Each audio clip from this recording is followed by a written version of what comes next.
बिस्मिल्लाहिर्रहमानिर्रहीम। मेरे तमाम देखने वालों को मेरे यूट्यूब चैनल जॉब इन्फॉर्मेशन पीके पर बहुत ही ज़्यादा खुशामदीद, जहाँ पर मैं डेली बेसिस पर आपके लिए गवर्नमेंट और प्राइवेट सेक्टर से डिफरेंट किस्म की जॉब्स की इन्फॉर्मेशन लेकर आता रहता हूँ। तो जनाब, इसी सिलसिले की कड़ी को आगे जोड़ते हुए चलते हैं। तो आज के दिन के लिए मैं जो आपके लिए जॉब्स लेकर आया हूँ, ये जॉब्स हैं university of health sciences Lahore की। डिफरेंट किस्म की सीटें हैं। कौन कौन सी सीटें हैं, कैसे अप्लाई करेंगे, क्या तरीका है, सब चीज़ों को समझने के लिए डायरेक्ट मैं उनकी वेबसाइट पर आ गया हूँ जी, यूनिवर्सिटी ऑफ हेल्थ साइंसेस। आपने भी इनकी डायरेक्ट वेबसाइट पर ही आ जाना है। वेबसाइट पर आने के बाद यहाँ पर एक ऑप्शन नज़र आएगी आपको क्विक लिंक्स में आके जैसे ही आप कैरियर के बटन पर क्लिक करेंगे तो जितनी भी जॉब्स हैं वो यहाँ पर आपको फ्लोट होती हुई इश्तिहार की शक्ल में नज़र आएंगी, जिनको आप पढ़ सकते हैं। तो सबसे पहले हम देखते हैं कि कौन सी सीट है जी। रजिस्ट्रेशन ऑफिसर या सॉर्टिंग ऑफिसर 16 स्केल की सीट है। 9 सीटें एमएससी या एमबीए और equivalent with at least second division from recognised university and 2 year experience in relevant field in an academic institute having good computer knowledge preferable in tool like MS office, Corel draw, Photoshop वगैरह। तो registration officer के लिए जनाब ये seat है। तो उसके लिए उन्होंने कहा कि आपकी एमसीएस कंप्यूटर साइंस में हो या एमबीए होना चाहिए और साथ में 2 साल का आपका एक्सपीरियंस भी होना चाहिए, तो आप अप्लाई कर सकते हैं। तो 9 सीटें हैं जी, तो रिक्वायरमेंट बता दी गई है। इसके बाद आगे चलते हैं जी। जो नेक्स्ट सीट है अगली सीट है जी असिस्टेंट अकाउंट ऑफिसर की 16वें स्केल की बीकॉम होना चाहिए या equivalent qualification from a university और institute recognised with 5 year experience होना चाहिए एज असिस्टेंट अकाउंटेंट का, तो आप अप्लाई कर सकते हैं। इसके बाद आगे चलते हैं जी। नेक्स्ट सीट जो है वेब मास्टर या असिस्टेंट सॉफ्टवेयर इंजीनियरिंग की है। 2 सीटें हैं। बैचलर डिग्री फर्स्ट डिवीजन या grade be in software engineering और कंप्यूटर साइंस या इंफॉर्मेशन टेक्नोलॉजी होनी चाहिए। 1 year post qualification experience in software and network administration और trouble shooting in a reputable public private sector, यानी कि इसमें आपको पूरी वेबसाइट डेवलप करनी, उसको मैनेज करने का तरीका आना चाहिए, then you are eligible to apply. इसके बाद चलते हैं जी सॉफ्टवेयर इंजीनियर की सीट है। तो उसके लिए BCS from HEC recognised university, good knowledge of current leading software development tools and operating system, यानी कि आपको सॉफ्टवेयर डेवलप करना जो लेटेस्ट इस टाइम चल रहे हैं उनके अंदर, और ऑपरेटिंग सिस्टम जितने भी हैं जैसे विंडो है, लिनक्स है, यूनिक्स है, यूबंटू वगैरह है, इन सब की भी आपको हाउ नो अच्छे तरीके से होनी चाहिए, तो आप अप्लाई कर सकते हैं। शेफ़ है जी 15वें स्केल का, 2 सीटें हैं जी इसकी। तो इसके लिए हायर सेकेंडरी स्कूल सर्टिफिकेट यानी कि FSC होनी चाहिए बोर्ड से, और रेलिवेंट एक्सपीरियंस आपका शेफ़ इन लीडिंग होटल का आपका एक्सपीरियंस होना चाहिए, या आपका मैट्रिक हो और साथ में 1 साल का diploma in culinary art from recognised institute और board and has 3 year experience as sauces chef in a leading hotel वगैरह में काम करने का तजर्बा आपका होना चाहिए।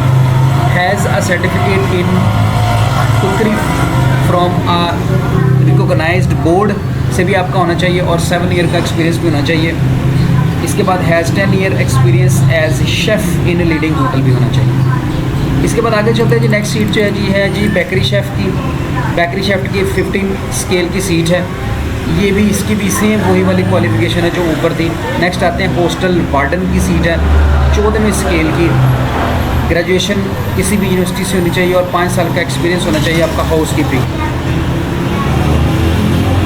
In any renewed medical university या गवर्नमेंट इंस्टीट्यूट में होना चाहिए, एंड हैव 250 और मोर पर्सन रेजिडेंट जो रहते हों उनका तजर्बा, यानी कि हॉस्टल में 250 कम से कम, ज़्यादा से ज़्यादा जितने भी बच्चे उनको आपने मैनेज किया हो। 3 सीटें हैं, तीनों पे आप अप्लाई कर सकते हैं। कैशियर की सीट है पहले, एक ही सीट है, बीकॉम होना चाहिए और साथ में 5 साल का एक्सपीरियंस होना चाहिए कैश का। डाटा एंट्री ऑपरेटर की सीटें हैं 4, graduate from HEC recognised university in computer science with 1 year relevant experience होना चाहिए। इसके बाद अगली जो सीट है सिक्योरिटी सुपरवाइज़र की है 11वें स्केल की। आर्मी से रिटायर होने चाहिए और 24 कलर सर्विस होनी चाहिए। टेलीफोन सुपरवाइज़र होना चाहिए, इसकी 1 सीट है। मैट्रिक विद साइंस होना चाहिए। 3 year diploma of associate engineering telecom के अंदर आपका होना चाहिए। इसके बाद है जी सीनियर कैमरामैन की सीट है जी आपकी। FSC होनी चाहिए आपकी with 3 year technical experience as a cameraman in a reputed organisation के अंदर होना चाहिए। नेक्स्ट चलते हैं जी, आगे देखते हैं इसके बाद कौन सी सीट आ रही है। तो नेक्स्ट है जी ऑडियो विजुअल ऑपरेटर 8वें स्केल की सीट है। तो मैट्रिक विद साइंस होना चाहिए, डिप्लोमा और ट्रेनिंग सर्टिफिकेट रिकॉग्नाइज इंस्टीट्यूट से आपका होना चाहिए, तो then you are eligible to apply. Next जी सिक्योरिटी गार्ड की 3 सीटें, एक्स आर्मी मैन और 15 साल ऑफ कलर सर्विसेज होनी चाहिए। टेलीफोन ऑपरेटर की 3 सीटें हैं, एफए और साथ में 2 साल का टेलीफोन ऑपरेटर का एक्सपीरियंस।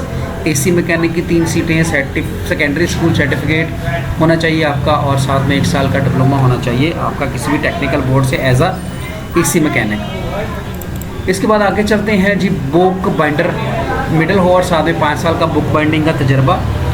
ऑडियो वीडियो अटेंडेंट होना चाहिए, मैट्रिक और इक्विवेलेंट क्वालिफिकेशन रिकॉग्नाइज होनी चाहिए और 1 साल का एक्सपीरियंस होना चाहिए ऑडियो विजुअल अटेंडेंट के तौर पर। Head janitor minimum 10 year relevant experience होना चाहिए रिप्यूटेबल मल्टीनेशनल ऑर्गेनाइजेशन।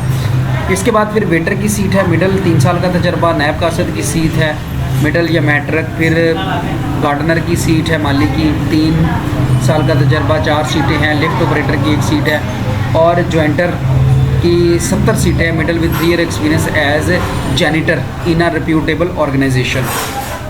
नेक्स्ट है जी, जैनिटर बोलते हैं जी चौकीदार को। 70 सीटें हैं, मिडिल पास होना चाहिए और 3 साल का एक्सपीरियंस होना चाहिए।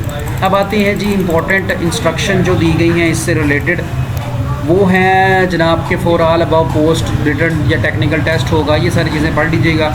अप्लाई करने का तरीके 2 हैं जी, पहले आपने फॉर्म को ऑनलाइन सबमिट करना है, उसके बाद उसको मैनुअली भी आपने सबमिट करना है, यानी कि जो फॉर्म आप ऑनलाइन प्रिंट निकालेंगे उसको आपने मैनुअल भी जो है वो सेंड कर देना और इसी वेबसाइट की ऊपर आपको इसका भी लिंक मिल जाएगा, वो भी दिखाता हूँ। इसके बाद जो चीज़ें हैं जी वो आप देख लीजिएगा, उसका प्रिंट निकाल के डॉक्यूमेंट्स लगाकर जो है वो आपको एड्रेस दिया गया है उस पर भेज देना है। और जो फ़ीस है, कैंडिडेट कैन पे प्रिस्क्राइब फीस थ्रू बैंक चलान अवेलेबल FMS। इस एड्रेस पे जाएंगे तो आपका ये जो है बैंक चलान भी डाउनलोड हो जाएगा। पहले स्केल से चौथे तक के लिए 100 रुपये फ़ीस रखी है और 5वें से 16वें तक की उन्होंने 500 रुपये फ़ीस रखी है। प्रिंट आउट आपने करना है तमाम चीज़ों को और उसका जो है वो आपने वो फॉर्म का जो ऑनलाइन निकलेगा उसका भी प्रिंट लेना है, चलान फॉर्म को भी पे कर देना है और सारे डॉक्यूमेंट्स लगाकर आपने भेज देना है office of the deputy registrar HR room number 12 university of health sciences Khayaban Jinnah या जामिया है शायद Punjab sorry Lahore, by post और बाय हैंड, यानी कि जो करीब वाले वो खुद जाकर भी जमा करवा सकते हैं और जो दूर के हैं वो बाय पोस्ट भी सेंड कर सकते हैं और पूरे पंजाब से आप अप्लाई कर सकते हैं। 14 तारीख इसकी आखिरी है एप्लीकेशन सबमिट करने की। अब ऑनलाइन कैसे अप्लाई करना है, बहुत ही सिंपल है, कोई मुश्किल काम नहीं है। आपने जस्ट ये इसी एडवर्टीज़मेंट के ऊपर लिखा हुआ है अप्लाई ऑनलाइन, इस बटन पर आप जैसे ही क्लिक करेंगे तो अप्लाई ऑनलाइन का फॉर्म जो है वो अपलोड होना शुरू हो जाएगा। ले जी, सर्च एप्लीकेशन या एडवर्टीज़मेंट ये आप देख सकते हैं, किस सीट के लिए आपने अप्लाई करना है। यहाँ से आप अपनी सीट सेलेक्ट करेंगे। फ़र्ज़ करें मैं अकाउंट असिस्टेंट के लिए अप्लाई करता हूँ जी। इसके बाद टर्म्स एंड कंडीशन सारी आ गई हैं, इनको आपने पढ़ लेना है और उसके बाद आपने अप्लाई नाउ के बटन पे क्लिक कर देना है। जैसे ही आप अप्लाई नाउ के बटन पे क्लिक करेंगे तो ये फॉर्म आपने फिल कर देना है। फ़ी इन्फॉर्मेशन भी आपने यहाँ पे फिल कर देनी है। आपने पहले फ़ी वाउचर जनरेट कर लेना है, पहले फ़ी वाउचर जनरेट करके फीस आप जमा करवा देंगे। जमा करवाने के बाद फिर इसको फिल कीजिएगा, अदरवाइज़ हो सकता है ये आगे ना चले, क्योंकि यहाँ पर बैंक डिपॉजिट स्लिप भी आपकी लगेगी, बैंक का नेम भी लगेगा, अमाउंट और किस डेट को जमा करवाइए। तो पहले आपको फ़ीस जमा करानी पड़ेगी, फिर आगे चलेंगे। अब देख लेते हैं कि हमारी जो फ़ीस है ये कैसे जमा होगी। पहले ये देखिए जी, लिखा हुआ कि candidate can pay prescribed fee through bank challan. तो इस लिंक पे आप क्लिक करेंगे तो यहाँ से आप चलान जनरेट करेंगे। यहाँ से आप सेलेक्ट करेंगे सेलेक्ट टेम्पलेट कि किस काम के लिए आप जो है ये फ़ीस जमा करवा रहे हैं। तो यहाँ पर मेरा ख्याल है कि जॉब एप्लीकेशन की भी होगी, ये जॉब एप्लीकेशन प्रोसेसिंग फ़ीस कितनी है, तो जो सीटों पे बताया था उस हिसाब से आप जमा करवाएंगे वो, बल्कि हो सकता है कि ऑटोमेटिकली आपको शो करवा दे। इसके बाद जिसने अप्लाई फ़ीस देनी है उसका यहाँ पर ID कार्ड नंबर, फिर उसका नाम आ जाएगा, फिर रजिस्ट्रेशन नंबर और बाकी डिटेल मैं फिल करता हूँ, फिर मैं आपको बताता हूँ। लेकिन ये इन्फॉर्मेशन जो ज़रूरी है फिल करें, बाकी आपसे रिलेटेड नहीं है, फिल करने की ज़रूरत नहीं है। तो फिल करने के बाद आपने जैसे ही चलान के बटन पे क्लिक करेंगे तो आपका चलान जो है वो जनरेट कर देगा ये ऑनलाइन। ये लीजिए आपका चलान जमा आ गया सामने। इस चलान को आप बैंक में खुद जाकर भी पे कर सकते हैं और डिजिटली तौर पर भी जो है वो आप इसको अदा कर सकते हैं। ठीक हो गया जी, ऑनलाइन भी ये आपकी हो जाएगी।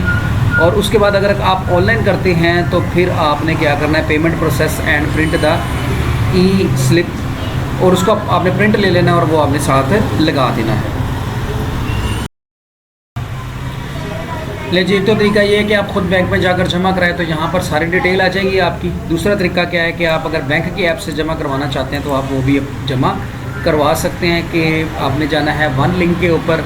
यही जो इनवाइस नंबर आपका जनरेट हुआ होगा ना यहाँ पे, ये इनवाइस नंबर आपने जो है वो यहाँ पर जैसे ही देना है स्लिप जनरेट होने के बाद, तो वो आपका सारी डिटेल शुरू कर देगा, तो वो आपने पे कर देनी है। Once complete the payment process you may check the fee status from the website link, आप उसको चेक भी कर सकते हैं। And attach the print with application, और इसका जो स्लिप निकलती होती है ना ऑनलाइन, उसका आपने प्रिंट निकाल के आपने जो है वो जमा करा देना है। तो जब आप फ़ीस पे कर देंगे इसके थ्रू, तो देन जो है वो बैक आप आ जाएंगे। बैक आने के बाद फिर जो है वो आप आगे अप्लाई नाउ पे जब चलेंगे तो ये वाला काम चलेगा। तो इसके बाद दोबारा फिर आप वापस आ जाएंगे, अपनी एप्लीकेशन फिर ऊपर से करेंगे और वही जो आपने फ़ीस जमा कराई होगी वो सारी डिटेल फिर आप यहाँ पर एंटर करके तो नेक्स्ट कर देंगे। जब नेक्स्ट करेंगे तो अगली डिटेल वो आपको आगे भेजता जाएगा और आपकी एप्लीकेशन जब मुकम्मल फिल हो जाएगी तो उसके बाद उसी का आपने प्रिंट आउट ले लेना है और प्रिंट आउट लेकर सारे डॉक्यूमेंट साथ लगाकर, और वो जो आपने स्लिप अगर खुद बैंक में जाकर जमा करवाई है तो वो, अगर ऑनलाइन कराई है तो उसका प्रिंट ले लेना है। वो प्रिंट लेकर आपने साथ लगाकर जो एड्रेस बताया गया था उस पर सेंड कर देनी है। एड्रेस में एक दफ़ा फिर आपको हाईलाइट कर दूंगा, तो उस एड्रेस पे आपने सेंड कर देनी है। तो उम्मीद है कि आज की वीडियो आपको समझ आ गई होगी, तो दुआ में याद रखिएगा। और दूसरी एक दफ़ा फिर मैं अपने तमाम देखने वालों का तहे दिल से शुक्रिया अदा करता हूँ कि मेरे 1000 जो हैं वो सब्सक्राइबर पूरे हो गए, अब रह गया वॉच टाइम। तो मुझे बड़ी उम्मीद है कि मेरे चाहने वाले मेरा वॉच टाइम भी है वो जल्द से जल्द कंप्लीट कर देंगे। दुआओं में याद रखिएगा। अगर आप ऑनलाइन हमारे थ्रू अप्लाई कराना चाहें तो आप हमारे साथ कांटेक्ट कर लें, हमारा नंबर आपको मिल जाएगा। तो हमें याद रखिएगा। वीडियो अगर अच्छी लगे लाइक शेयर और सब्सक्राइब कर दीजिएगा ताकि किसी और का भला हो जाए। सदका जारिया समझ के शेयर किया करें ताकि लोगों तक ज़्यादा से ज़्यादा इन्फॉर्मेशन पहुँच सके। अल्लाह हाफिज़। पाकिस्तान जिंदाबाद।